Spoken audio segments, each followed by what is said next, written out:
How do dragons see themselves? They see themselves as godly people, adequately gracious and kind, who hold another viewpoint they honestly believe is right. Simple. And they, like you, don't want anything but the best for the church. Okay, now that being the case, why is it then that they always seem to wind up doing battle? Or that you wind up doing battle with them? How do you get into these situations? As I've said before, most of the time you're in it before you have any idea that it's there. The answer is really relatively simple. Maybe I can illustrate it this way. Have you ever experienced a situation where a problem arose and you approach it with reason and with logic and with just trying to understand the situation, and you explain and explain and prove and explain, and you basically solve the problem? In one sense of the word, you can back a person into a corner. He has to own up to the fact that everything you say is true, and you have solved the problem. Only to find out a little bit later that suddenly you have another problem with the same person. Now tell me, if you can, what has happened here, and how you go from there to explain why it is that people who are godly people, and gracious and kind, who just simply hold another viewpoint they believe is right, how it is we get into these situations with them. Anybody got any suggestions? Any ideas? Nobody does. Chris? You may seem like you've solved the problem in that you have won a battle, but you have not solved the person. And from the standpoint that there is underlying a source, which is not necessarily what they're throwing out at you. That's right. And so you have to really understand the person, find out what his motivation is, and find a useful channel in which to direct it. Absolutely right. Yes, Tom?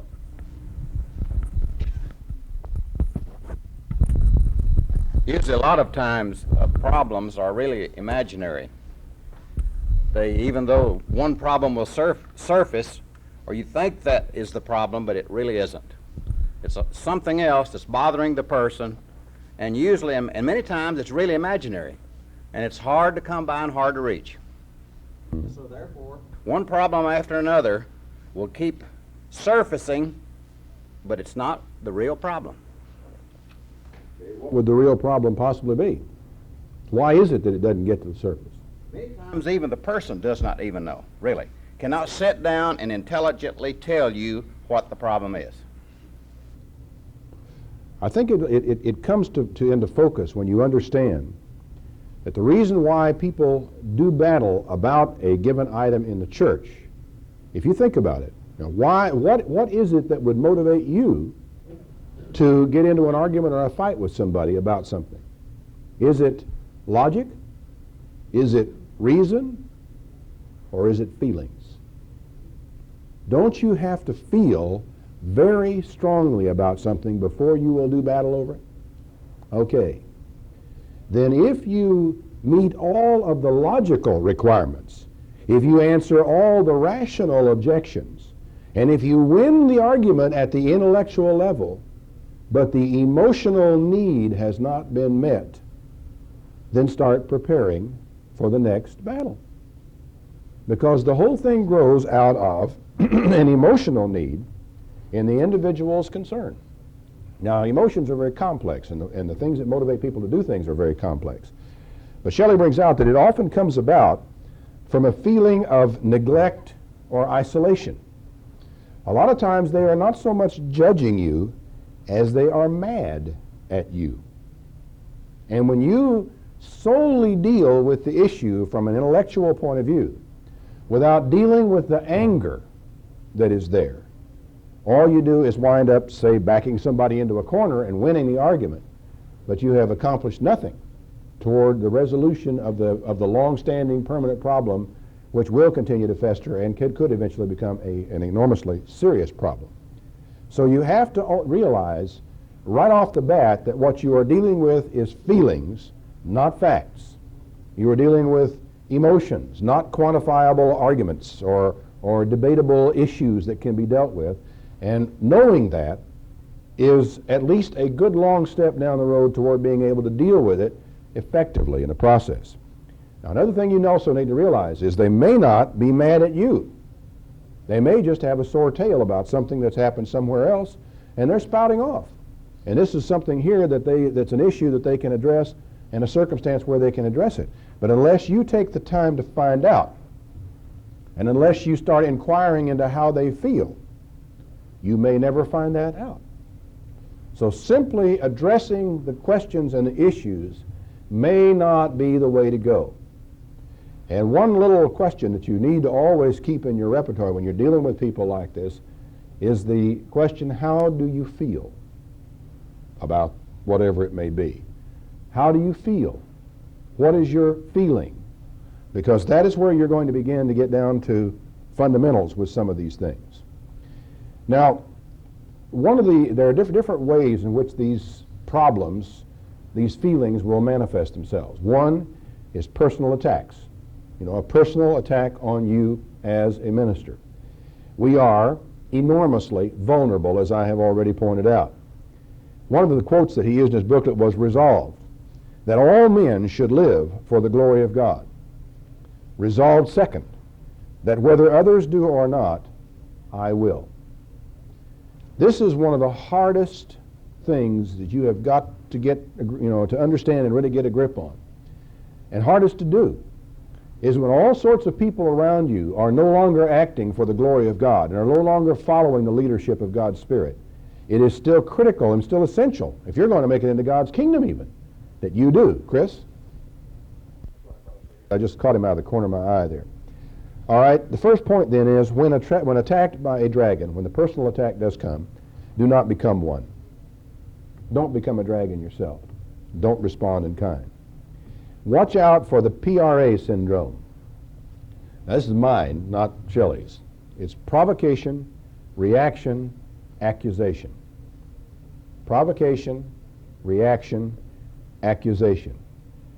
It is probably the way in which most of us come a cropper from time to time when we're dealing with these situations in the church. Ted was talking about it recently, and he drew the analogy of the incident at Kent State some years ago when a number of students burned down the ROTC armory. Provocation. Reaction, send out the National Guard. The National Guard were on campus.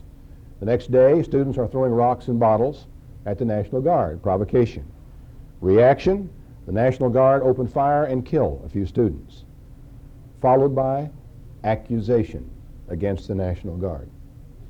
Now, I really sympathize with those students and with their families. And I really think that some of the students who were hurt actually were not among the provocateurs in the situation.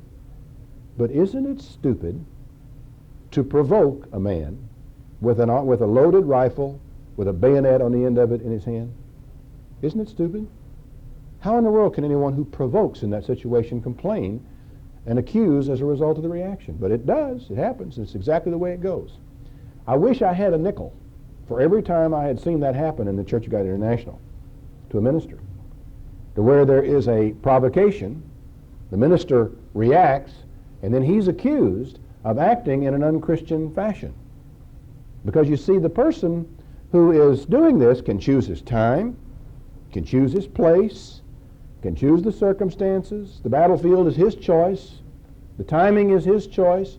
And he can even choose not to move, not to act, not to do it at a given time because it doesn't feel right to him at that point in time.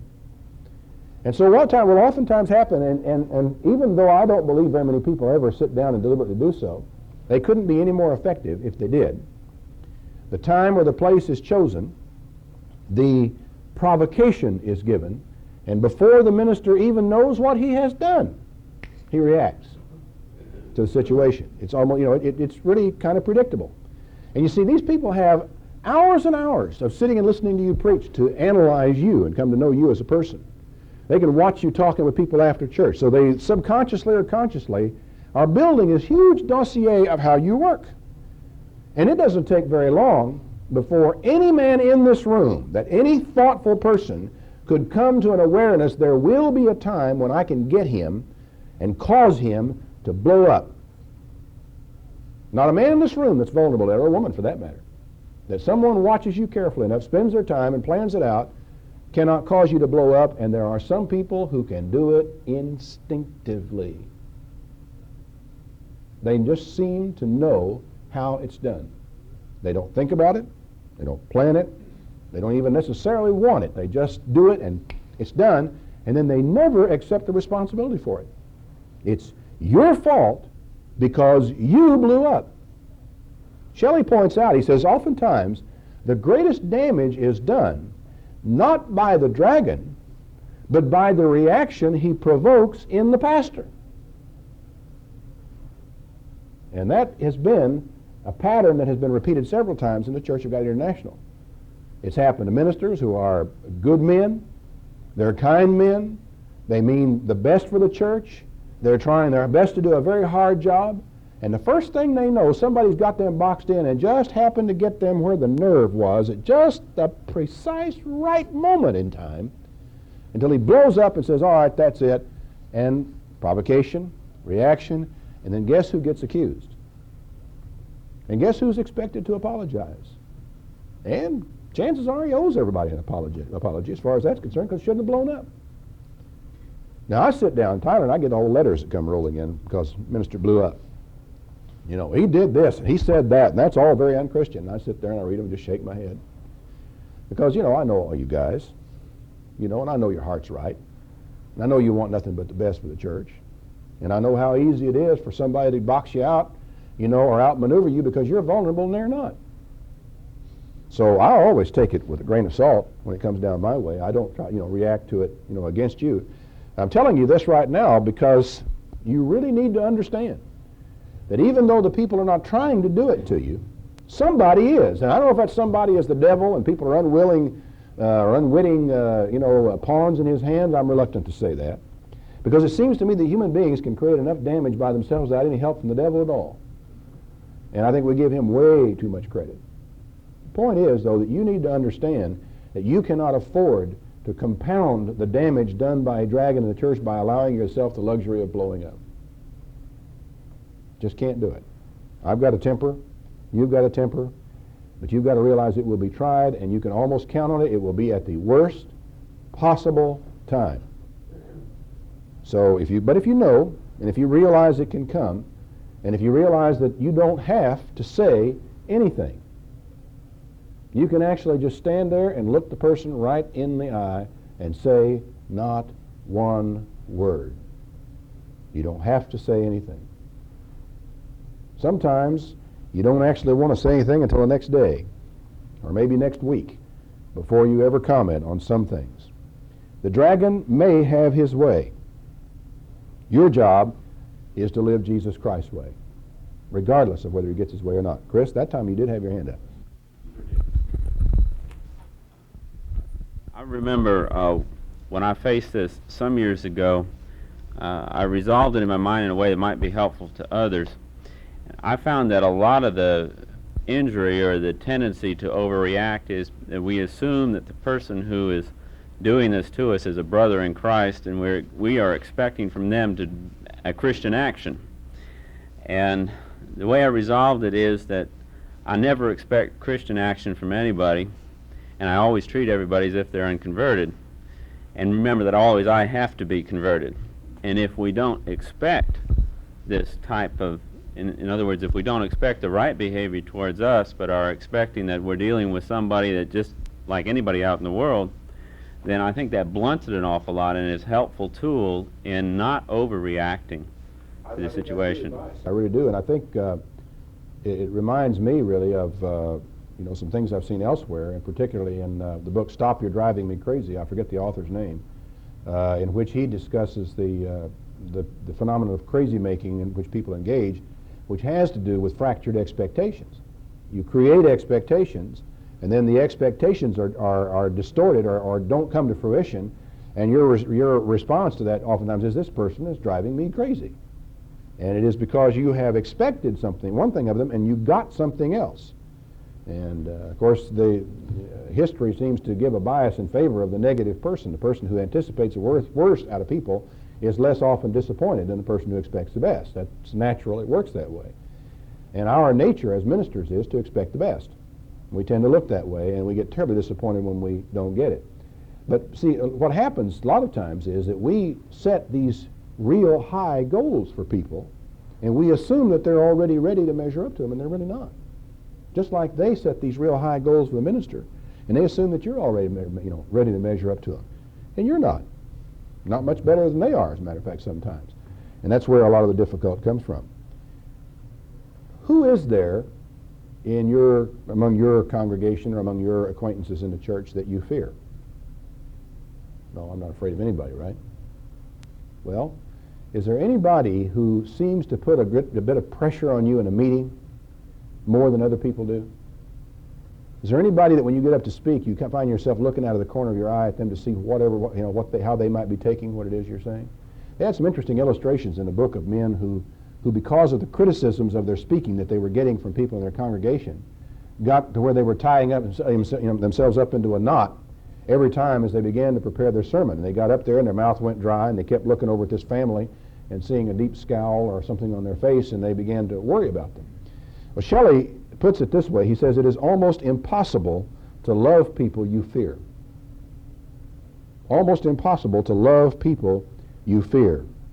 We help no one by allowing dragons in the church to just wreak destruction, among people without even trying to check them.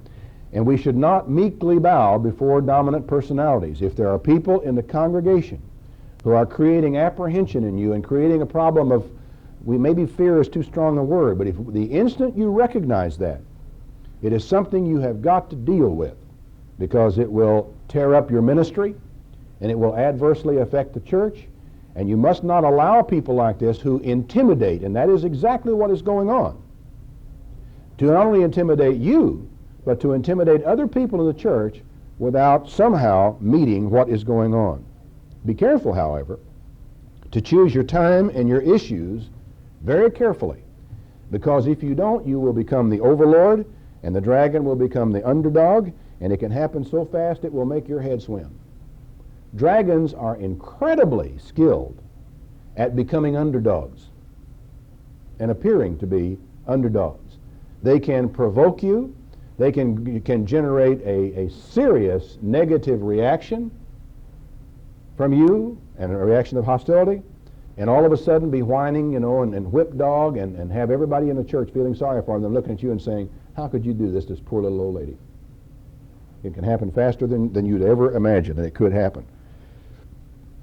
One of the illustrations, too, of this, I wanted to be sure and mention to you about choosing your time and your place.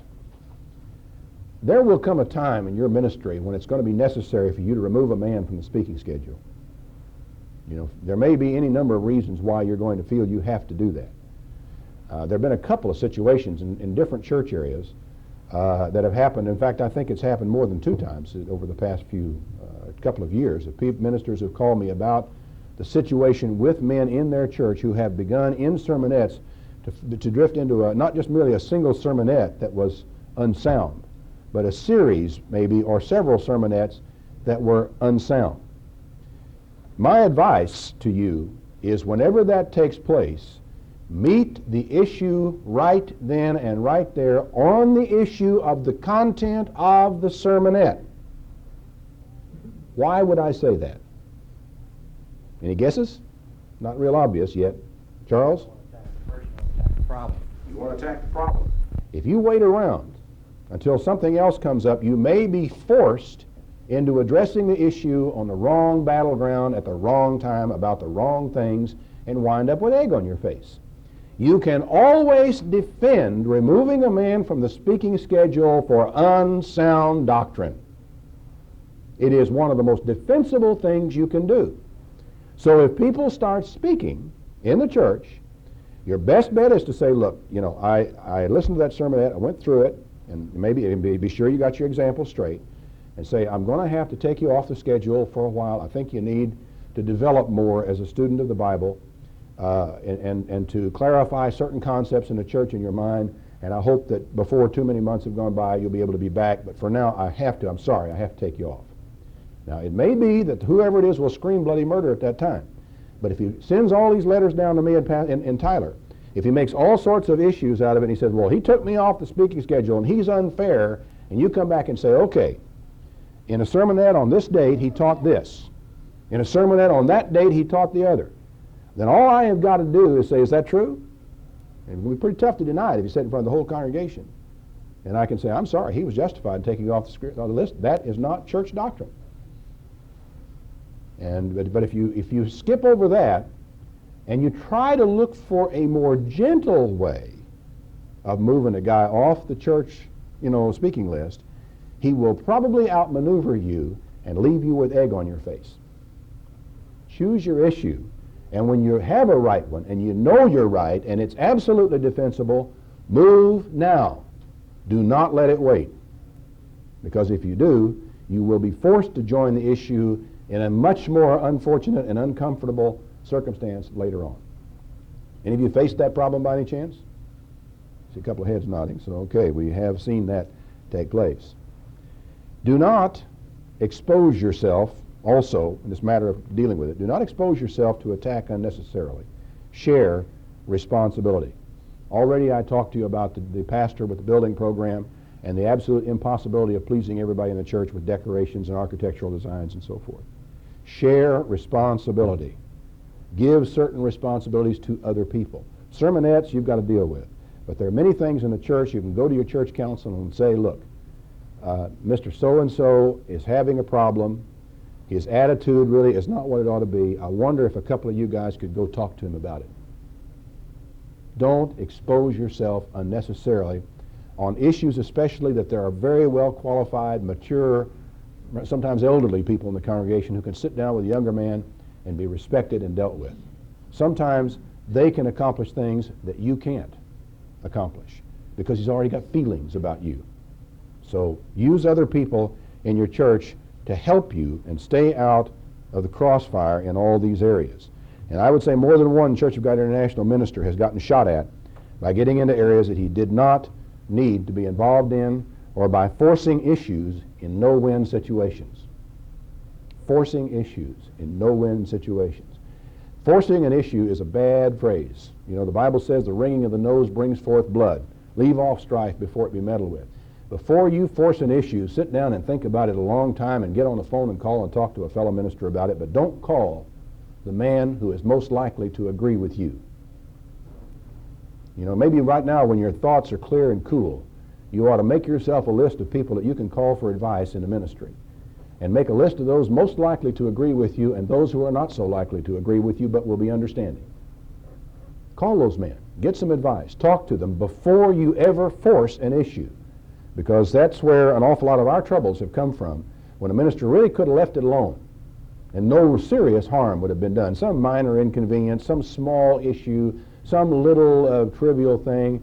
He tried to win in a tactical situation and moved himself into an untenable strategic situation. Don't fight battles you don't have to fight. That's as simple as that. The other aspect of the way this thing comes apart from personal attacks, which I've been talking about, is the play for power. And this is not a matter of anybody being upset with you personally. It really boils down to a question of who's going to call the shots here. A couple of interesting quotes. To see that my adversary gives me my rights is natural. But from our Lord's standpoint, it does not matter if I am defrauded or not. What matters is that I do not defraud. That is profound. You would think, well, God cares about whether I get defrauded or not. And I suppose you could say he does care. But another way, this statement, it does not matter from the Lord's standpoint if I am defrauded or not, is very close to the truth. That's not what's important. If it were, he wouldn't let it happen to us so much. If it were really critical, God would not let Christians get defrauded, and we are defrauded a whole bunch, aren't we, in this world? So I can only conclude it doesn't matter. From his point of view, whether we are defrauded or not, what matters very much to him is that we do not defraud. Second quote, you may be able to compel people to maintain certain minimum standards by stressing duty, but the highest moral achievements depend not on a push, but on a pull. People must be charmed into righteousness. So, charming people, not forcing the issue. Now, when we get down to these situations where there is a play for power going on in the church, as Shelley rather puts it charmingly, he said, there is no Geneva Convention in this war. There isn't any set of rules that everybody abides by or must abide by. The problem, simply stated, is this, and this is something that I think you need to address early on in your ministry and early on in any church.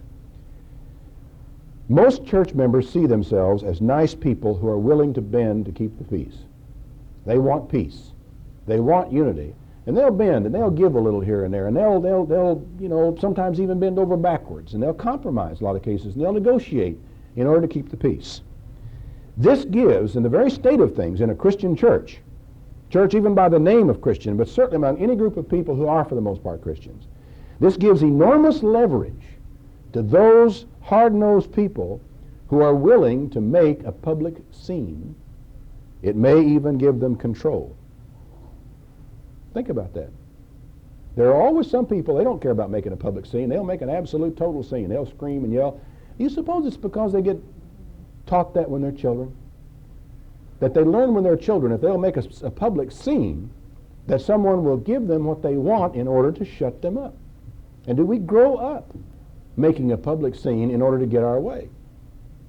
Well, all I know is that that you do have that goes on among Christian people.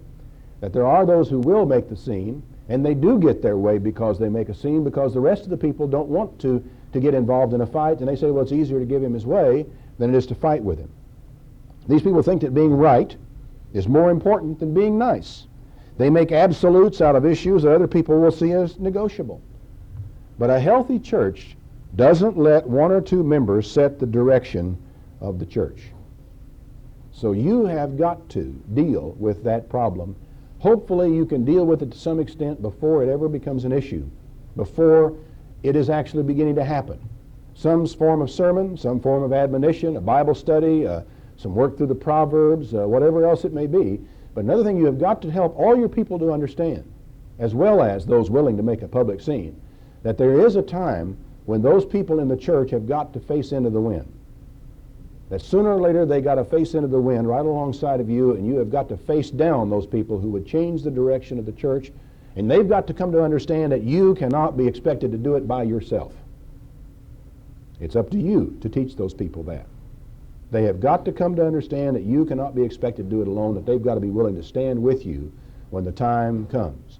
And you've got to prepare for that before the time comes along the way. Face into the wind. That is your first task whenever it starts to blow. Don't dodge it, don't go away from it, face into it. But choose your time, choose your place, and never become a dragon yourself in the process of it. As Napoleon put it, never let your enemy choose the battleground. If he's got a reason for wanting the battle to be fought here, you must have a reason for not wanting it. Otherwise, he wouldn't have chosen it, even if you don't even know what it is. Try not to let your enemy, he said, choose the battleground. Don't just get blown into it. Don't get trapped into it. This is what I mean by, when you got a man that's preaching heresy in the church, go talk to him and take him off the speaking schedule. It is as simple as that. That is your obligation. Face into the wind. If you don't, he will choose the battleground, and you will be at an enormous disadvantage. So take those warnings when they come, and with great kindness and love and compassion, and with the support of your local church council, go do your duty. Now, that brings me to the question of being sure you use that church council. Because even though we have made a distinction between the duties of a local church council and the duties of a minister, we have also said that they are to cooperate with one another in taking care of their various duties. One of the things the local church counselor must do is back their minister in areas of spiritual matters in the church where a conflict starts existing, or you're dead. Not only are you dead, they are dead. When it comes down to it, before you go to that man about that sermonette, you probably should go talk to a couple of your council members about it beforehand and tell them what you are going to do. Because if they understand it and they don't get blindsided, see what's happening, you take the guy off of the list. In fact, it may even be wise for you to take a witness with you when you do it, if that's what you're going to have to do. For the simple reason, you'll go in and sit down with him and you'll give him your reasons for taking him off the list. He will then go to the members of the church council and he will give them a set of reasons totally different from the one you gave. He will describe your motives totally differently from what they were. That would never happen, would it? You all know it would happen. History gets rewritten just like that. It isn't that those people are lying. It's after they leave you, they go home and they lie awake half the night, explaining to themselves why they were right after all. And that means they've got to decide why you were wrong after all. And so by morning, they've rewritten all this in their minds, and they are now telling the truth as they see it to a whole new set of people. So it's a good idea to take a witness along with you, because people are not nearly so prone. You may never need him. Chances are the presence of the witness will forego the fact of ever needing him, because his mere presence there means I can't go into these people and tell them that, because old Joe was there right alongside the minister and he heard every word of it. So as I rewrite my history, I've got to rewrite it with Joe in mind, who's sitting over there twiddling his thumbs, just taking all this conversation in. So don't hesitate in some situations like that, when you do have to face into the wind, to take a witness. Prevent, if you can, church fights from becoming holy wars. Now, what Shelley means by this essentially is that you try to make people realize that it's okay to disagree. Because if they don't feel that it's all right to disagree within the church, if they feel guilty about disagreements, then what they have to do is decide that this issue upon which you and I disagree is big enough to warrant the way I feel. You follow me? I've got to make this into more than it is in order to justify the fact that I feel this way. Whereas, if it's all right to disagree, if disagreeing on points while we agree on the ultimate directions of the church and the well-being of the church, if that disagreements on these points is accepted as a part of our way of life, then I have no need to make them into anything other than what they are. Simple disagreements among people of goodwill. But if it is not all right to disagree, then the result of that oftentimes is that disagreements, what were just minor fights, become holy wars in the church. Avoid the temptation to justify your fights by casting them as spiritual battles. Most of the time, there's nothing spiritual about it. Nothing spiritual about it. So don't recast them as spiritual battles, and try to help other people not to do it either. Next point is learn what you can from the opposition. The temptation to get mad is greater when you have not done your homework. Think about it. When you're not really ready, you're not prepared, you haven't really done your homework, you haven't all got it all up to snuff, you're much more inclined to get angry at somebody who puts you on the spot. And of course, it's just a whole lot easier to put you on the spot. So when you know you got somebody in there who is going to create a problem, and usually you've got at least a hint of it, learn what you can from those people, and learn it as early as you can. Because the more you understand them, the more you understand about what they want, where they're going, and what they're trying to do, the better you have done your homework. Know what's going on. And it's very important, too. People in the church who disagree with you can be some of the most important people in the church to you. Eisenhower, for example, has said would not make a tactical decision until he found somebody who strongly opposed it. The most dangerous situation a battlefield commander can be in is having everybody on his staff in total agreement that what they're about to do is right. You need somebody who says, hey, I think you're making a mistake and here's why, so he can evaluate the possible negatives. It's not good to have everybody in total agreement about everything all the time anyway. You need someone who's got the backbone to stand up to you, and not to resist you or fight you, but to stand up to you and say, I think you're wrong this time. Let me tell you why. A man like that is worth his weight in gold. A man who will come to you right eyeball to eyeball, face to face, and say, I honestly think you're wrong this time. I may be wrong too. Let's talk. Another thing you need to realize and remember is that failure is not fatal. It is just flat not necessary for you to win every battle. It could get to the place where you even had to say, well, look, I can no longer serve this church. The situation is such that I don't feel I'm effective, and you may have to resign as that church's pastor. Doesn't mean your ministry is over, not by a long shot. You can carry right on serving those people who do need you and who do want you without having to feel that you have to serve this particular group of people where maybe you lost the battle. It can happen. And, of course, there's nothing you can do once it has come to that place, but you must be very careful that whatever else other people have done, you continue to do what is right. Now, how would you go about dragon-proofing a church? What's your best defense against letting this type of thing? As one of the quotes in the book said, with the right spirit, A clumsy church structure will work. Without the right spirit, an ideal structure won't work. See, we tend to go charging off trying to get our structures right, getting our organization right, getting our methodology down. Whereas in truth, what we really need to be working on is that right spirit, that right attitude. Because when the people have got that, the worst kind of church organization will work. Recognize in the process of doing this that some people, even some ministers, enjoy fighting, and honestly determine if you're one of those people. You know, there are people, they like a fight, like nothing better than a good fight, good argument. That's a real blessing, I guess, for a man and his wife if they get married, for them both to be of that temperament. Because the worst thing in the world that can happen to you is to be a person that hates to fight married to a person that loves to fight.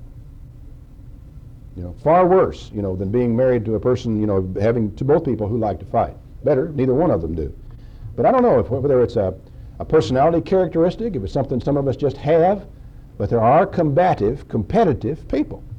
And you need to understand sometimes if that's what you're dealing with, because sometimes they're not really fighting for the issue. The issue is only what happens to be there for the moment because they enjoy the cut and thrust of competitiveness, and they got to compete about something.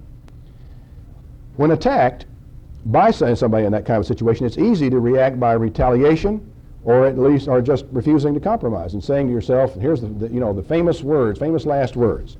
It's the principle of the thing. You know, I'm not going to give in. It's the principle of the thing. I'm just not going to let that go. So you react in that way. But the fact is, that when you let yourself get into an adversarial posture, anytime you say, okay, I'm going to let myself become an adversary in this battle that's going on here, you're dead, and I'll tell you why. As Shelley puts it, and he's dead right, almost any congregation is capable of producing more dragons than any minister can ever slay. So you set out to slay dragons, you have an unending, never-ending job ahead of you, and one that you are not going to enjoy. So, your conduct and your plans and your looking to the future should be structured in such a way as to keep you out of adversarial positions. Don't let yourself become an adversary. We need you to be above those fights. We need you to be the honest broker. We need you to be the person that people trust and say, Mr. So-and-so is not an adversary. You know, he is honest in this position, he is objective, and we can go to him and he can hear us and he'll tell us which way to go. But you see what can happen before you know it, you are one of the adversaries, and then they're expecting me to fly out from Tyler and come up here and do what you ought to be doing. And that's sorting out the difficulties among brethren. But before you knew it, you got roped in as an adversary.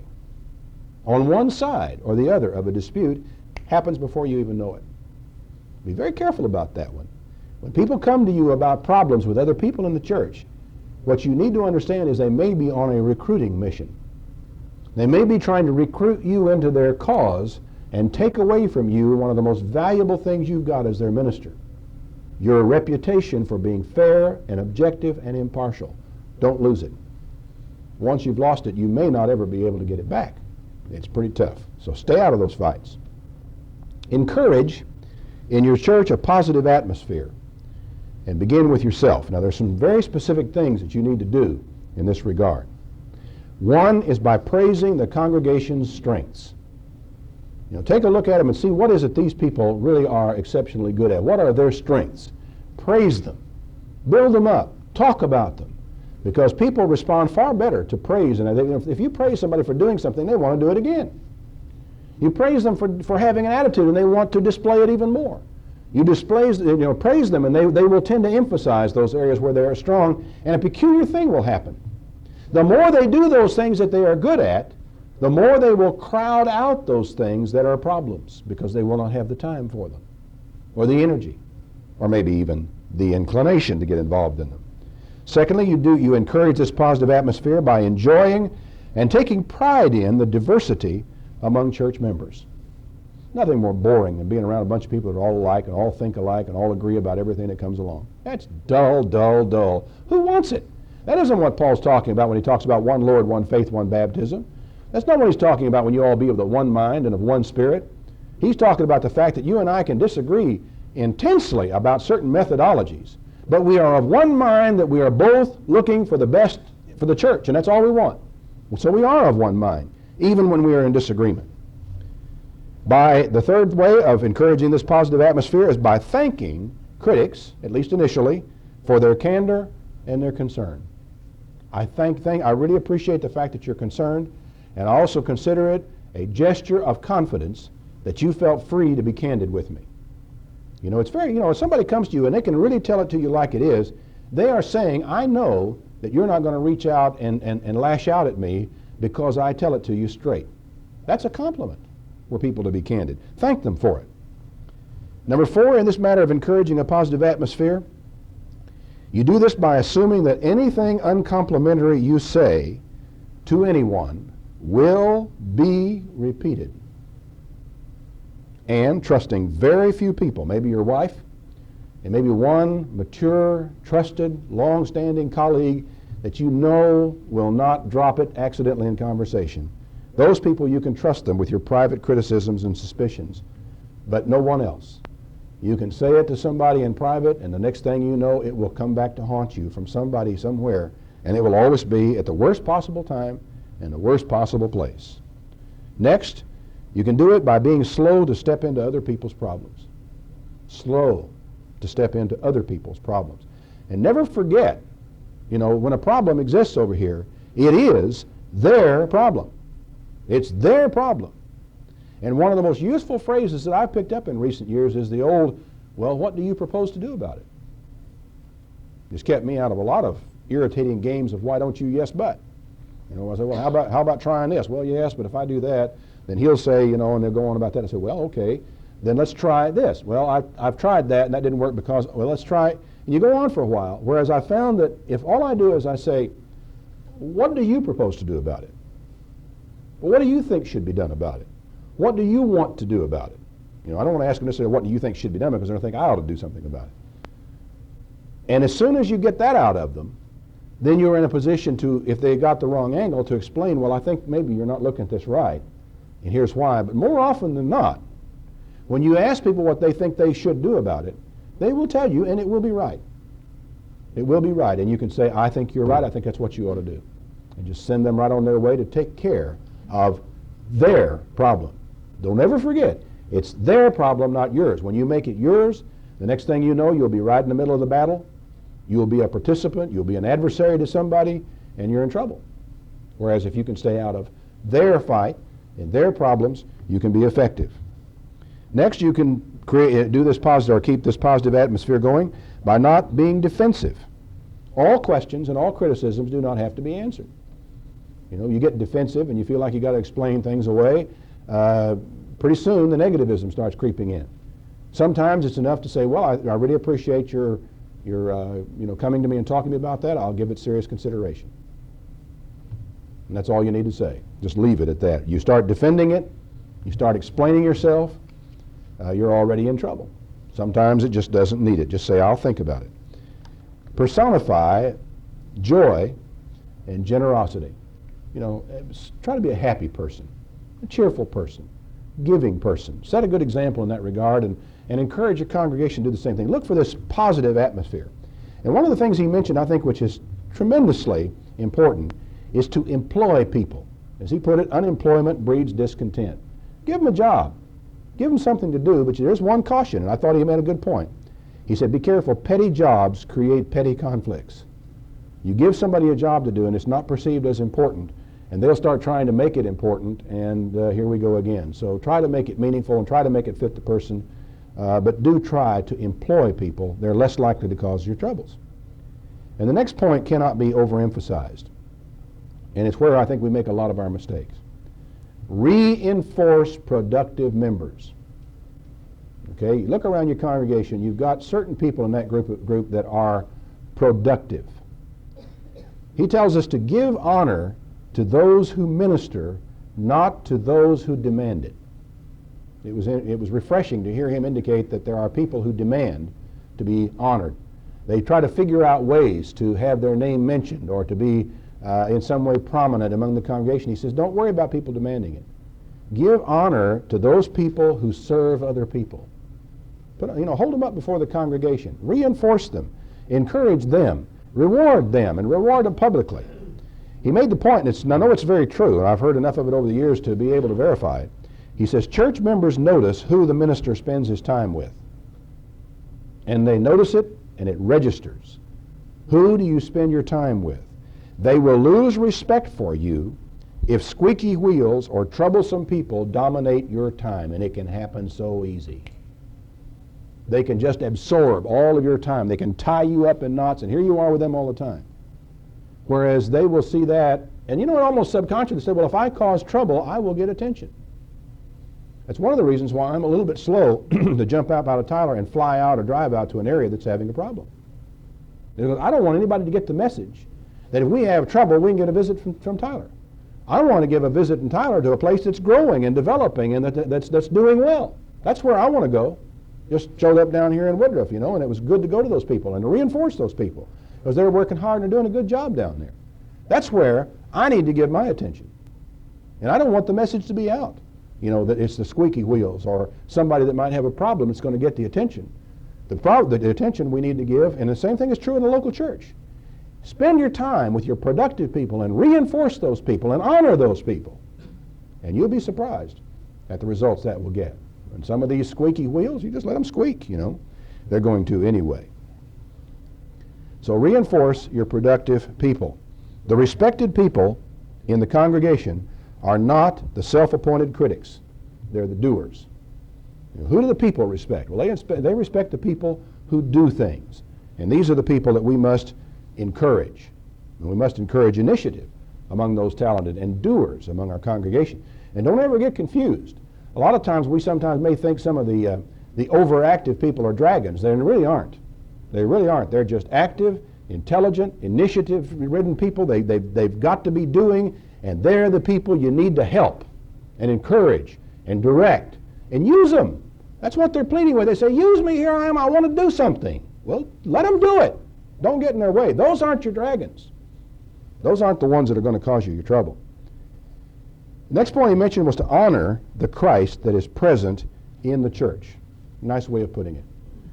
The way I put it to you is respect and trust the brethren. And one thing I have learned is that if anybody who looks at the church as pigs and chickens and sheep and dumb sheep is not going to be effective in working with those people. The people of God have God's Holy Spirit, and we have got to respect that Holy Spirit in God's people. And we've got to trust the church. And it comes all the way down to the end. They may make some mistakes, and they may fall down a few times, but when it comes all out at the end, they will still be there. And they'll still be doing God's will if you give them half a chance to do it and give them the honor that they deserve for doing it. Next, don't push authority. If you do, you'll lose it. The only authority really you have anyway is what the people grant to you. I could try to grant it to you. I could try to bestow it upon you, but it will not buy you anything. If you can't win their respect, and if you can't gain that government that people grant to you to govern them, you will be helpless in the long run, I promise you. So you just might as well, if you're going to be in the ministry, settle it in your mind that you are going to have to earn your way, and that whatever authority you have over the people will have to be earned, and they will have to grant it to you. We have set up our structure that way, and it's the only way to work because it's the only way to work within the way people work. And that is, they have got to ask and petition that you be appointed as their minister. And in so doing, they grant to you considerable authority in the church. And when you have it, don't push it. Don't push it. Because the more you push it, the less of it you will have, and eventually, you won't have any at all. And the Church of God International is structured in such a way that no sanctions will really ever be taken against people who simply no longer refuse to accept the authority of a given minister. So that's the way it's set up. I didn't do it. The Ministerial Council did it. The ministry as a whole did it, as a matter of fact, all the way back to 1979. And that is what we're stuck with, and that's what we will live with, or die with, in the Church of God International. Or I guess if we don't like it, we can go back to the Worldwide Church of God. Bite your tongue. Try your best also to create an atmosphere of trust with your council. If you trust them, they're going to be more likely to trust you, and you have really got to build that mutual trust. It's got to be a matter of consultation, of give and take, of back and forth, and being able to really work with those people. Do your best to build a strong council. I mean, you've got a chance. We gave it to you. You know, we gave you the right to get up there and make a speech before the council is elected. Nobody else has that right in church. So if you don't do your job of really explaining to the people, not trying to stack the council, but making sure they know that you're to select council members for their spiritual qualifications, as opposed to money or clout or longevity in the corporation or strong personalities, then you have only yourself to blame in the process. Be careful also about the tendency for people to select the good old boy. Tell them, you know, ahead of time, not right at the last minute when you're trying to stack the council or you're already in trouble. Try to educate your people as to the importance and the responsibility that goes with, pardon me for saying the dirty word, the democratic process. There's an enormous responsibility that comes on their shoulders, and it's your obligation to be sure they understand it. But remember, any effort you make to stack the council, to stack it, will backfire. Just don't let that one get away from you. We've come to the end of another segment of the tape, so let's take another, you've been very good about this, by the way, another 5-minute break. Look at your watch, and let's then come back for the next portion.